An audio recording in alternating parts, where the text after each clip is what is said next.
эрхэм хүндэх наадамчдаа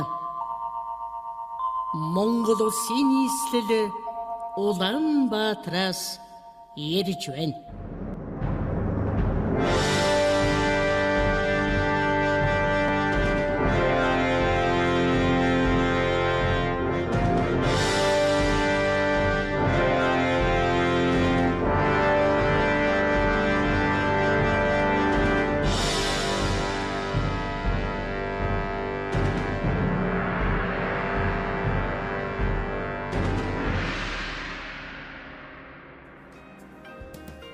Их түүх их ухааныг өвлүүлэн үлдээе.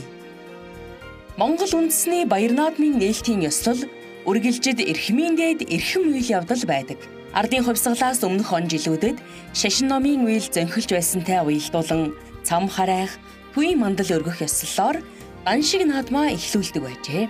1921 онд ардын журамт цэргүүд Хягт хотыг чөлөөлж цэргийн наадмыг тэмдэглэсэн байна.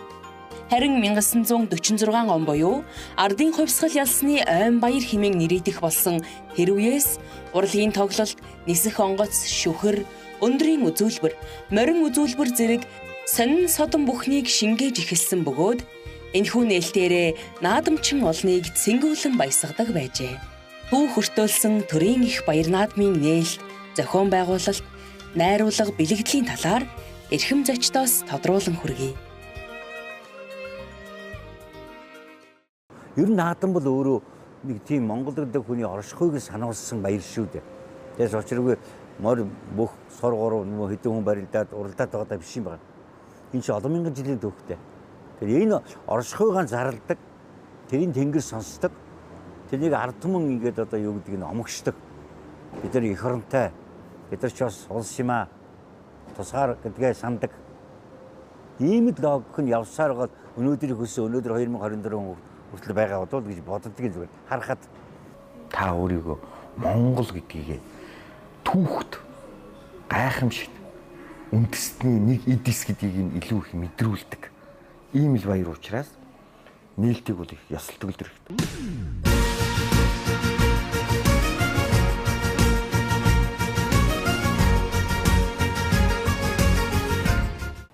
Тэр үндэсний нэгдмэл үнэт зүйл гэж юм байхгүй бол аливаа улс үндэстэн задарч ботардаг.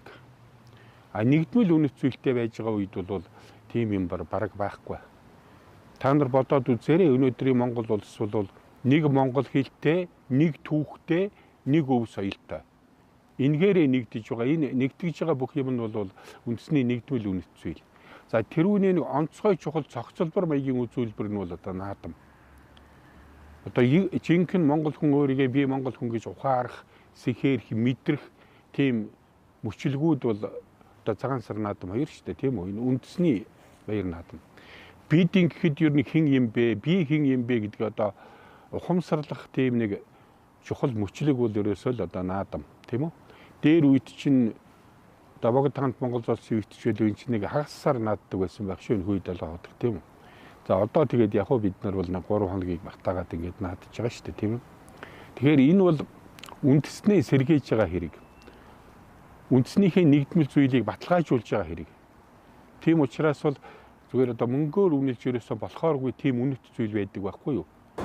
Зүгээр тэр нэг наадам гэдэг юм уу, наадмын нээлт байдаг юм уу, ард түмнийхээ сэтгэл санааг найшин авчрах энэ юм нь их олон зуун жилийн түүхтэй юм шиг байгаа юм. Та зүгээр хамгийн ойрхоноос Даншиг далайн хошууны наадам бол том мандал өргөөл байдаг байсан. Тэрүүд Монголын сүр хүчийг бадраахад, тийм ээ? Тэд бас тодорхой хэмжээний зохиол ордог, орчин үеэр бол эснаар ордог, тийм ээ? Тэгээд цамаа хараагаад Монголын хэмэрл ундаа сайхан болгоо гэсэн ийм ойлголтоо наадандаа монголчууд багтаадаг гэсэн юм байна. 1921 онд ардын хувьсгал ялаад наадмаа хийсэн. Тэрүүд баярлаад одоо морь уралдаад бөхөрлөж гэж байгаа юм биш. Үндсэн цугаарын ямар нэгэн бахархал хаана байх вэ гэдгийг наадан дээрээ цуглуулж хийдэг. Одоо Сквадрикан дээр гардаг шүү дээ. Тухайн үед бол Ленины тийм ээ. За Маршал Чавалсангийн Сүхбаатар жаншны том хөргүүд ингээд төв цэнгэлдэх хүрээлэнд орж ирээд социализмыг магтанд дуулсан, социализмыг бүрэн утгаар нь бүтээн гэсэн ийм зорилготой ийм зохиолууд нэлээд явдаг гэж.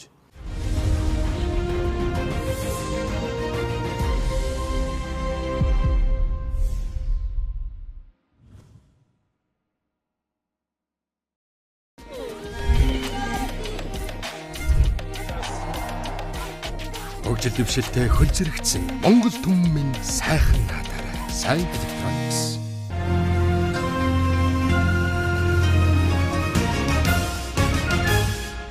Ядасны чинь ингээд одоо юугаар тэмцээн үзүүлэр морь урдаад бүхэн барилдаад ингэдэг. А тэрний цаана оршиж байгаа юм бол Монгол гэдэг улс мөнгө оршиж байгаамаа гэсэн тэр юмнууд нь явж идэг. Өөрсдийгөө бол би Монгол хүн гэж мэдэрч бахархаж огшиж байх нэг ийм үйл явдал болж байгаа. Энэ бол нэг ялангуяа наадмын нээлтийн үеэр бол тийм учраас наадмын нээлтийн дотор бол Монголын одоо түүх соёлын ийм чухал зүйлүүд бол орж явдаг. Бидний энэ наадмын нээлт бол их бэлэгдэл зүйл дээр тогтох ёстой. Нэг ёсны ерөөл дээр. За өнгөрсөн түүх, одоо цаг, ирээдүйн цагийн энэ гурван хэлхээсийг наадмын нээлт бол гарцаагүй одоо зангиж хийсэн байх ёстой. Наадмын нээлт гэдэг бол тэр чигээрээ оюуны дархлааг бий болгож байгаа үзүүлбэр байхгүй. Бодож тунгаах, ухаж ойлгох, санаж сэрэх байх ёстой наадмын нээлт. Тэр тусгаар улс байгаагын үнэмшил болдог. Монгол хүн байгаагын бэлгшээл болдог. Нэг удаа цуглардаг. Тэр Диана гүнжин тэр чинь Монголд арчсан оронд ирэхэд гадаадын том зочид ирж ирсэн.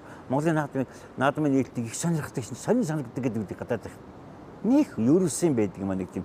Тэр чинь нөгөө манайх чинь нөгөө шүншигтэй ард түмэн учраас нэг тийм хүн бүхэн шүншиг орчдөг баг. Бүжиглж байгаа нүртэл юмд орчдөг юм шиг үү те. Шал ондоо. Юунд наадмаа яаж шийдэж юу гэдгээ зайлшгүй найруулах хэрэгтэй. Тэрийг чинь үзэх гэж ирдэг юм ард түмэн. Тэгээ дараа наадмын дараа яадаг ард түмэн. Бүх сайхан болдоо морь сайхан урдлаа наадмын нээлт сайхан болдог гэдэг гурван юм ярьдаг шүү дээ. 1990 онд алдарт найруулагчд Орж Самбуу болон түүний баг бүрэлдэхүүн 9 хөлт цагаан тугийг наадмын талбайд залж эхлүүлснээр баяр наадмыг найруулга үндэсний хэв шинжээ олж эхэлсэн байдаг. Орж Самбууга бол цагаан эсгий дэвсээд Монгол улсын төрийн тэргүүн тэр цагаан эсгийн дээгүүр алхаж ирээд ард түмэндээ наадмыг нээлтийн үгийг хэлдэг байсан. Тэр наадмын нээлтийн үгийг хэлснээр наадам эхлэх одоо дохио болж. Яг энэ хэлснээс хилээд хэлсний ард бол Монгол улсын минь гайхамшигт аялал болсон. Төрийн дуул маань их шиглээд за ингээд наадам албан ёсоор нээж байгаа гэсэн энэ одоо процедур буюу дараалал бол бий болсон. Энэ бол одоо Монголын үндэсний их баяр наадамд авчирсан одоо ч гэсэн хуульчлагдсан маш том гавья. Наадмын нээлтийг мэрэгжлийн би дахиад хэле. Мэрэгжлийн найруулагч найруулж цаашаа өшөө баяжуулах хэрэгтэй байна гэсэн дугчир үлдсэн байна. За тэр цагаас хойш бол ингээд мэрэгжлийн найруулагч нар наадмын нээлтэнд хандаж ирсэн. За тэгээд олон найруулагч нар хийсэн дээ. Одоо урлагийн гавьяа зүтгэлтэн манай Баатар ах маань одоо тэнгэр талцсан ч гэсэн. Найдан дорж найруулагч, болд найруулагч, ган уяг найруулагч. За миний багш Найдангийн ган уяг Сосур Барамгаа гэдэг их олон найруулагч нар ингээд хийсэн. Төрөл бүрдэл их олон зүйлүүдийг ирж хайж, баяжуулалт дээр дор бүхнээ л анхаарч ирсэн. Зол жаргал бид тэр Бадарган бидгээр телевиз дахиад нэг өргөн согоо бүтэн өдөр яснараа зохиогоод тэгээ ингүүд яасан ингээд тэгээд тэрийг Орж Самбуу найруулахаар болсон. Яг ундах текстүүд бүгдийг би хийсэн л дээ. А ганцхан тэнд юу сонирн байсан бэгүүд Монгол тухайн үед одоо бодоход одоо 33 жилийн өмнөх юм барих гэж шүү дээ. Яг юунд сонирн байсан бүүд 9 цагаан туг тэг 9 цагаан морьтой ороод ирэхэд монголчууд огч ирсэн. Хүн бүхний нойлбос ингээд арцаагаад явчихж байгаа юм. Тэгээ цагаан ишгийг дээр очроо утгаа шаарал дээлтэй гараад ирээд монголчууд уйлж ирсэн шүү. Орж Самбуу их мундаг найруулагч л да. Их гоё хийсэн. Их тийм тулхтай хийсэн. Ер нь зүгээр ингээд ярихаар наадмын нээлт гэдэг юм өөрөө их утгачтай юм байна. Янзаар хийдэг.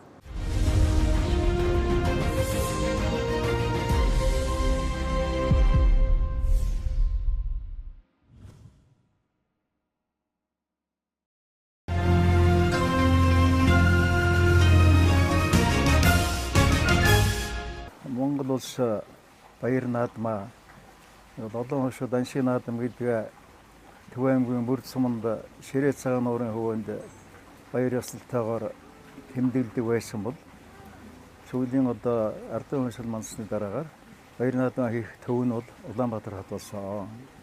Улаанбаатар хотын хамгийн тохиромжтой газар нь тухайн үед одоогийн Яармаг.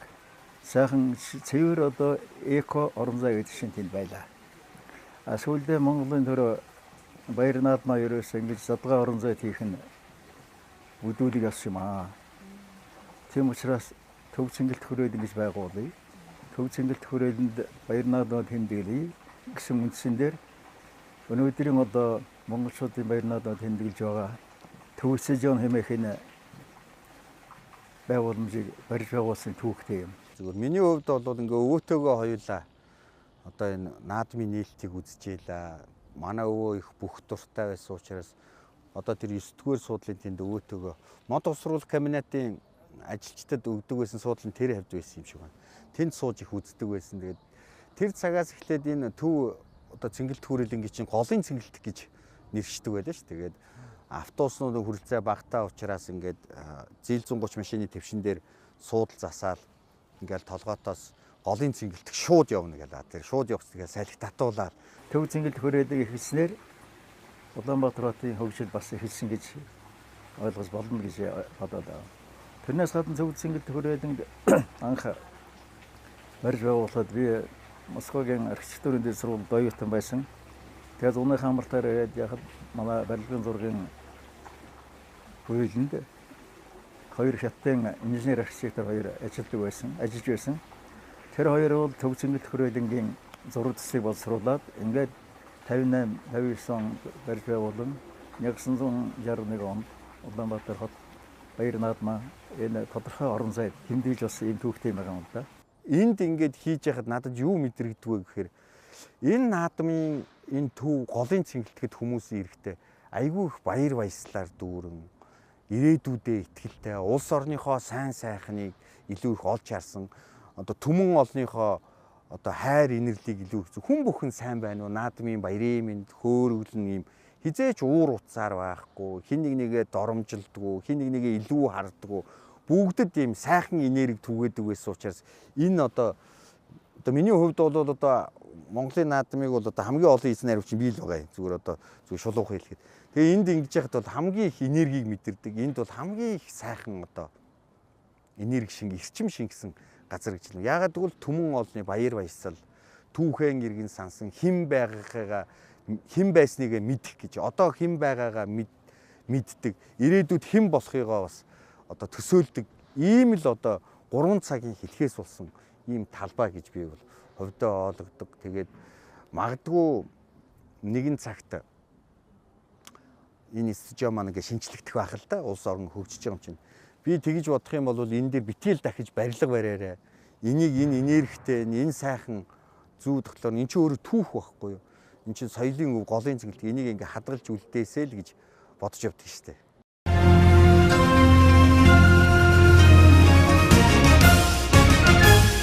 Миний олон сценарийг одоо Чулуунбатхан уншиж ирсэн. Отгон хоёр. Би дундуур нь өөрөө хөтөл зөндөө дуурч ирсэн. Бас дунд нь дуурнаа бас ингээм яваад байгаа шүү дээ. Яг ихэхээр шалгамдаа болчихсон. Дил сон тэнгэр дуурж байгаа юм шиг юм уу? ертөнц юм уу бурхан дуурж байгаа юм шиг болдог.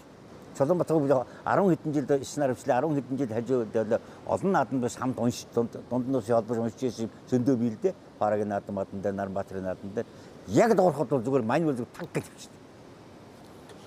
Нөгөөдөө чинь зүгээр нэг цаанаас нэг онгод байдаг юм уу анхаараа ихтэл зүгээр хажууд нь сууж байгаа би харж байгаа гэж.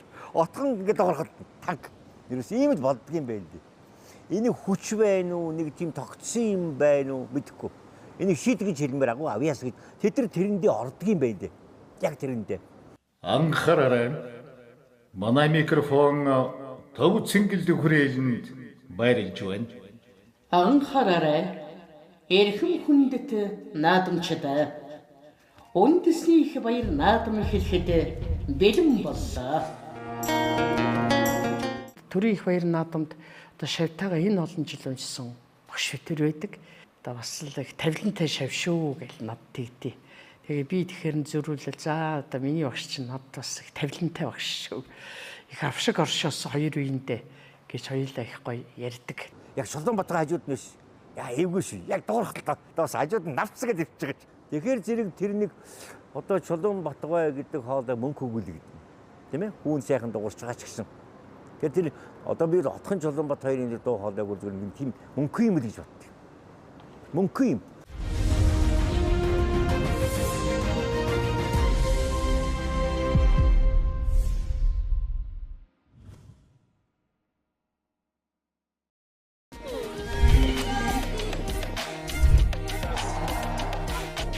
хөгжил дэвшилтэй хөл зэрэгцэн Монгол түмэн сайхан наадаарай. Сайн Electronics.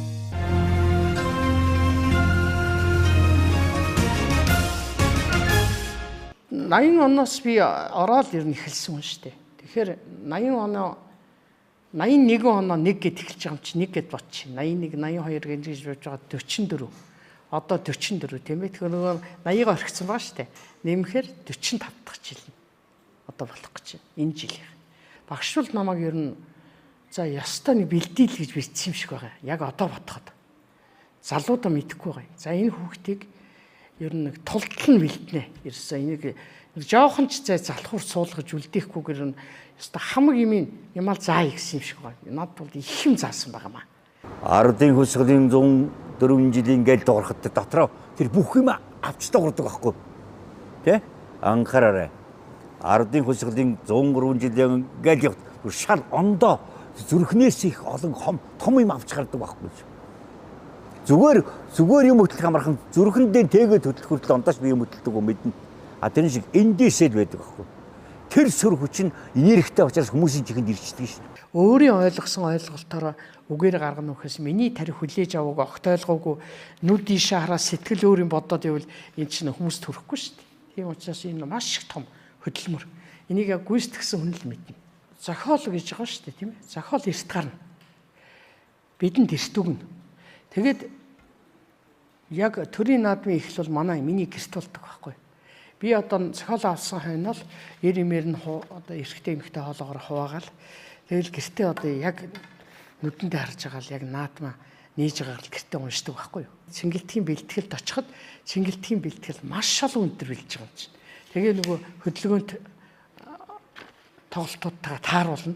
Тэгээ найруулагч хажуудсан зохиол бичсэн хүн сум. За энэ дэр пауз авъя. За энэ дэр яг ингэн гутал эхлэе гэд өөрөөсөө тэмдэглэгээ хийн. Ингээд бичвэрээр хүртэл хажууд ингээд ингэн тэгэд туг орж ирэхэд ингэн за энийг ягштал өөрийн болгосны дараа яг эхлэлээ 11-нд нөгөө найруулагч хажууд бай, зохиогч хажууд бай. Ерөөсөө энэ бол бүр 100-ийн 100 давж гарсан хувь бэлтгэгдсэн учраас гэрт бэлтгэл цэнгэлтгэхтэр тийм учраас яг өөр юм болчихдээ. Анхаараарай. Эрхэм хүндэт сонсогчдоо Монголын радиогийн микрофон Эгчэнчин Сүхбаатарын талбайд баярлж байна. Ардын хувьсгалын жилийн ажируулсан шууд нэвтрүүлэг эхлэхэд бэлэн боллоо. Тэгээд тэр төв асраар ордог одоо тэр бүх төрүүлээд нэг хаалгаар ордог гадагшилдаг тэр хаалганы зүүн тал нь телевиз, баруун тал нь радио л байхгүй юу. Тэгээд радиогийн тэр студид шууд явж байгаа шүү дээ. Энэ хоёулаа шууд явж. Тэгээд эсэн чинь тэр студ дотор 2 микрофон, хар өнгөтэй 2 микрофоныг одоо радиогийнхаа нэвтрүүлэгч бүх тайлбарлагчийн өмнө тавьчихна. Тэр 2 ард талд нэлээд хол цэнгэлтгийн 2 саарл микрофон байна. Тэгээ тэр 2 микрофоныг би анх мэдэхгүй дөнгөж шинэ бахлаа. Энэ 2 микрофоныг нааш нь ойртуулаад дөрүүлэнгийн нэгэ жиг тавьчих уу гэсэн чинь үгүй наач манад хамаагүй микрофон. Энэ цэнгэлтгийх гээд найруулагч тэгэхгүй юу? А тэгэхээр тэр 2 микрофоныг би бодохдоо энэ цэнгэлтгэж ирээд байгаа улсууд тэр сайхан наадмаа цэнгэж үзье гэхэд дуу байхгүй болохоор ч хэцүү болчихж байгаа ш тайлбар. Тэгээд би найруулагчтайгаа уулзаад ерөнхий найруулагчтай бэлтгэлийн үед энэ микрофон ийм юм учиртай юм байна. Ингээд сонсогддог юм байна. За энэ тусгай микрофоноо гадагшлуулад цонхноосоо гаргаад цэнгэлтэх дотор нэг нэвтрүүлэгчийг аваад явахгүй бол болдгүй юм байна шүү. Энд чи одоо ингээд давхартаад. Тэгэн гот тийм үү гэл тэгж хэлснээс хойш яг тэр биелэлэн олоод гүйцэтгэл нь яг цэнгэлтэхэд микрофон бариад нээдэг болоход би бол одоо өөрөө бүр өөртөө бахархсан байхгүй. Цэнгэлтэгч өстө бүр гачигн байхарч байгаа юм чи. Бүр чихэн дээр ингээд дөрвөн үнсэд битүү ингээд диффузертэй. Ястаа нэг юу болов гэмээр. Харангуй тас харангуй газар энэ гэрэл хасаасан юм шиг болж байгаа юм. Тэгэл тэр цагаас хойш ерөөсөө л нээлтийг гадаа хийдэг болсон. Миний хувьд амьд явсандаа гэдэг юм хүн болсондоо бахархаж байгаа юм бол наадмын нээлтийн 9 цагаан мөр 9 тухтайгаар талбайд орно гэсэн ганц үг нь одоо 30 жил мөрдөж байгаад бараг зохиогч бий байхгүй тийм ээ. Эндээ бахархаж явдаг. Тэгээ Золообаатаргон бид нар ярьж байгаа тийсэн дээр төрж өвчөөсөн. Тгийг л орж ирсэн. Одоо бол шүншигтэй төрийн ордноос аваад гарч ирсэн хамгаалалтай. Тэр үе зүгээр Худалч дараа хүний модаар хийгээд амгалангаа тэрс гоож байгаа хүнээр хийлгээ зүгээр зохиогоод гарсан баг. Одоо бол сүр сүлттэй хиймэртэйгээ орж ирж байна. Тэр одоо тэрийн 9 цагаан сүлж маш их хиймэртэй шүү дээ. Төрийн сүлд юм чи сүлдээ бол залж байгаад наадж шүү. Улс шүү гэсэн санаа байхгүй.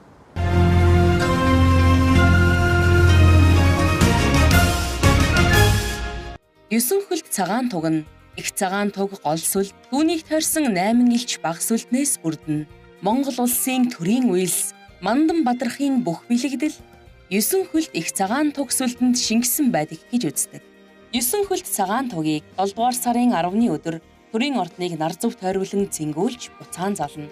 7 дугаар сарын 11-нд Юсэн хөлт цагаан тугийг төв цэнгэлдэх хүрээлэнд хүндэтгэн залж наадмыг эхлүүлнэ. 7 дугаар сарын 12-нд хүндэт харуулын цэргүүд Юсэн хөлт цагаан тугийг төв цэнгэлдэх хүрээлэнгээс нар зөв иргэн гарч төрийн ордонд байрлуулдаг ажээ. Тэг 32 дугаар анги Монгол улсын хэмжээнд үндэсний баяр наадмын нээлтэд Юсэн хөлт цагаан тугаа хүндэтгэлтэйгээр залдаг уламжлалтай.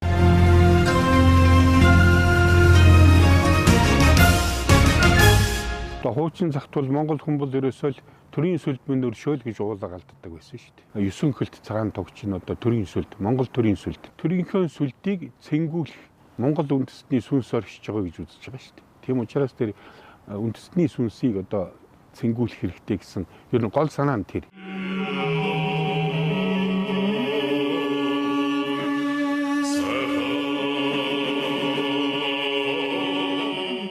Цэнгэлдэгтэр гардаг бүр гадаа нь гарч байгаа тийм ил хөдөлж байгаа шүү дээ бид нар. Тэгээд нэвтрүүлэгч тийм хоёр хүн байдаг болсноос хойш энэ хоёр хүний хэлэх үгийг бэлдэх зохиолч гарч ирсэн байхгүй. Хөгжөөд нь шүү дээ. Тэгэн гоо зохиолчдыг уралдуулад за энд бол одоо хамгийн их бичсэн зохиолыг бичсэн хүн бол манай Пунцгийн Баатарч байгаа. Төрийн шагналд ардын өрнө зохиолч. Манай Гүр Хазар байна. Төрийн шагналд Сэлэнга эсгэлдэг. Сүүлийн наадмуудын 5-6 наадмыг Тэнгэрийн хүү жүжигийн зохиолч цог нэмэх. За манай Цэн Давиш гээд болор цомын эзэн Цэн Давиш их сайхан бичнэ. Миний хувьд бол үндэсний их баяр наадмын нээлтийн зохиолыг одоо ингэж хэллээгээд бусдыг бас үгүйсгэж байгаа юм биш шүү. Хит сүржин тийм ээ.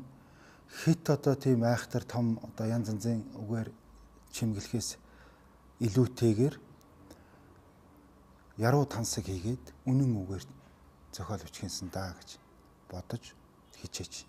За би бол сүүлийн 5 жил наадмын ерөнхий зөвлөхөөр ажиллаж байгаа чинь найруулагч гэдэг хүн чинь бол уран бүтээлч хүн. Уран бүтээлч хүн гэдэг чинь урнаас сэтгэдэг хүн. Тийм учраас бол өөрийнхөө арга барилаар хийн. Тэгтээ нэг гол зүйл бол миний түрүүний хэлдэг үндэсний нэгдвэл үнэт зүйл гэдгийг л алдагдуулж болохгүй, энийг гажиж болохгүй.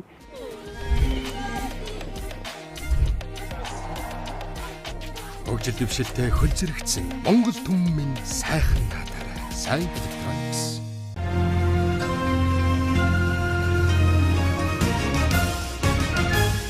$2016 онд миний хувьд бол наадам найруулах тийм завшаан тохиолдсон. Тэнд бол ажиллахад би бол энэ ахмадуудынхаа энэ авчирсан энэ сайхан дэгэн дээр өшөө баяжуулах хэрэгтэй гэдгийг илүү ухамсарлаж ирсэн. Тэгэхээр ерөөсөө энэ наадам гэдэг бол нэг талаасаа харах юм бол баяр наадам боловч нөгөө талаас нь одоо алганы нөгөө талаас харах юм бол төрийн тахилга юм байна гэж харсан байхгүй.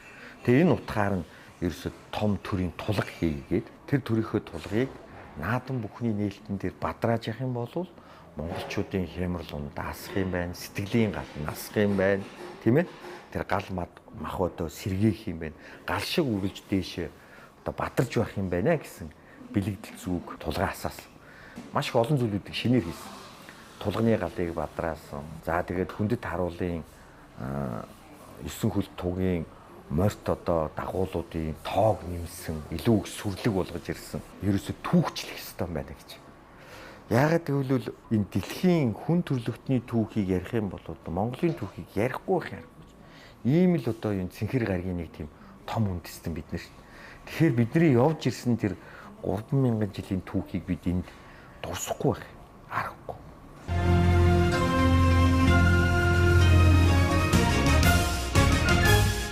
Монголын чинь ингээ гадныхаа юу гэж хэлдэг вэхээр нарлаг Монгол гэж нэрлэдэг байхгүй. нар их хурц тусдаг. Тэгээ маш их олон өнгийн цэцэг навч ургадаг. Яг тэр байгалийнхаа тэр өнгө тооныг ард түмэн өөрөө тийгээд ирдэг. Тэр голын цэнгэлт буюу цэнгэлт хүрэл. Тэгэд суучгаараа ингээд өөрснөө амьд гоё тийм фон декорац болчихдог. Хичнээн гоё гэж.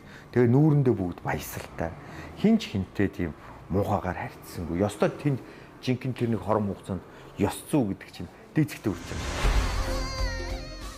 Энэ төрийн наадамд ажилласан бүх найруулагчид бол цагтаа их сайхан найруулаад давж гарч ирсэн. Төрийн наадам тэгээд төрийн юм гэдэг цагаараа их хиймэртэй байдаг болохоор бүхэл наадмын нээлт, наадмын 2 өдрийн үйл ажиллагаа сайхан болдог. Ерөөсөн гундуухан болсон наадам гэж ерөөс байхгүй. Бүр онцгой наадмууд байдаг. Тий. Би бол одоо энэ жилийн найруулагчийн багийг бол одоо би бат найруулагч, сайн найруулагч сайхан хийх гэж бодож байна. Хэцүү. Дотороо бол хийгээд бол аюу хэцүү үнд. Хийс үнд мэдэн дээр найруулагчрал мэдэн зүгээр. А гэхдээ ямар нэг юм бодож байгаа бах, тийм ээ? Тэгм тэрнийг хүмүүс харах гэж бүгдээрээ онгоцох гэж ирдэг шүү дээ. Тэр наадмын нийт үзэсгэлэл гэдэг шүү дээ. Үе үеийн би одоо наадмуудын ард бол манай урлаг соёлын зүтгэлтэнгүү артистуудын нуруунд дээр л их юм сайхан.